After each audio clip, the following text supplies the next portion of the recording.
What's up guys, this is your boy Jarvenus and we're back today on some Destiny 2. Now in today's video we're going to be covering off Iron Banner. So Iron Banner returns next week, so I thought it'd be a great chance to cover the weapons that are going to be available, some new engrams which are part of the bounties which we'll be able to obtain, and more. So we're going to jump into it.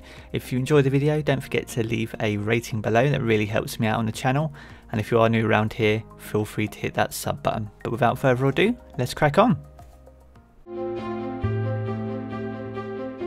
So in the latest this week at Bungie, we got some details on what to expect from next week. So Lord Saladin returns next week to challenge in some new ways. So things may feel a little bit different now as Guardians return to the fray. So for the first time in Destiny 2 multiplayer, power will matter. So it's now an arms race with Guardians that you face off against, so make sure to equip your most powerful gear. Now the game mode will be Control, and that will begin on Tuesday, September 18th through to Tuesday, September 25th. Now Bungie go on to say that power advantages aren't the only change that's coming to Iron Banner. So Saladin will present 7 new bounties to complete, with each bounty rewarding an Iron Banner themed reward, and that is a Iron Engram, and that will drop items, weapon and armor from the Iron Banner. So I've been having a few discussions around what power advantages are. Back in D1 the difference between 10 light levels was only around 2% in damage that you could deal. So it'd be interesting to see how that pans out, because towards the end of D1 everyone was pretty much the same level, whereas now obviously there's quite large variances there depending on people's playtimes. So it'd be an interesting one to see, and I'm sure Bungie will have their eyes on the forums and see how things play out. So to wrap up the weekly update then, so the original Iron Lord will also be offering armour for direct purchase. So as well as that, you'll get 2 weapons with unique roles per event too, and you'll then gain access to purchase these items by completing their associated bounties. If you have any tokens left from Season 3, you can redeem those in Season 4 for new packages. And with all bounties as well, all Iron Banner themed weapons and armour may be earned through reputation packages as well. So if you've got loads of tokens, you've been holding on to them, burn through them and you'll get some early Season 4 loot. And to wrap up rewards, post-match rewards are returning, so both Crucible and Iron Banner rewards will drop upon match completion. So that's awesome, because that was missing and I'm really looking forward to it. So that wraps up the Iron Banner update from this week at Bungie. We're going to move on to the weapons now. So we're going to take a look at the sniper rifle to begin with. So this is the Bite of the Fox, and this is aggressive frame, high damage, high recoil. So from the image, which I'll show you shortly, it looks like it's got a short range scope, which is cool. It has a 3-round magazine though, with 10 less damage when you compare that to the Whisper. So up next we have the Breath of the Dragon. So this is a energy submachine gun which has a lightweight frame, which means it has superb handling and you can move faster whilst equipping that weapon. My preferred role would be something like high caliber rounds, outlaw, rampage, but it's all down to personal preference. But all in all, not a bad looking weapon stat wise.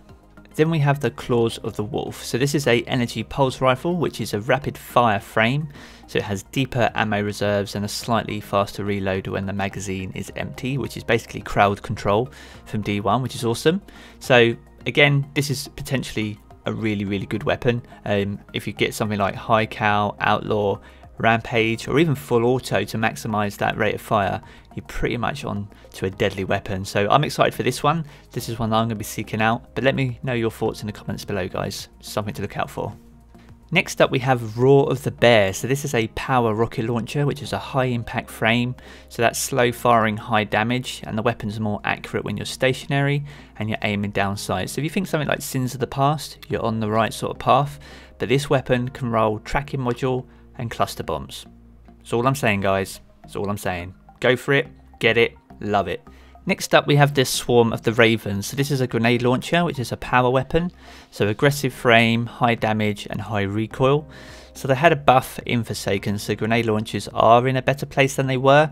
But you're going to need things like proximity grenades, auto loading holster and maybe even rampage just to make this thing, you know, really strong. So we'll have to wait and see how this one feels in game. And last by no means least, we have the Talons of the Eagle. So this is a kinetic scout rifle, a high impact frame, so slow firing and high damage, and the weapon itself is more accurate when you're stationary and you're aiming down sights. So for me, things like Zen Moment and Moving Target would be pretty good, something to improve the overall performance of the weapon, or even Outlaw Rampage again. something that's hard hitting, heavy damage basically. So all in all, not bad, but again, it's one of those slow rate of fire scouts, so we'll have to wait and see how that feels. So that finishes up the weapon overview of what we have available right now, and the last thing we're going to be seeing sort of introduced next week is the re-emergence of Pantheon from D1.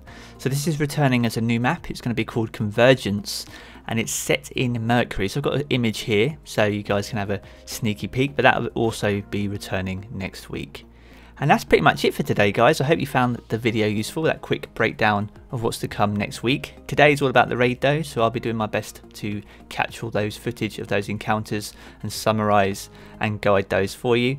But if you have enjoyed today's video, a rating below is much appreciated. And if you are new around here, feel free to hit that subscribe button and ring that bell for any future Destiny videos. But that's it for today. Until next time, guys, peace out.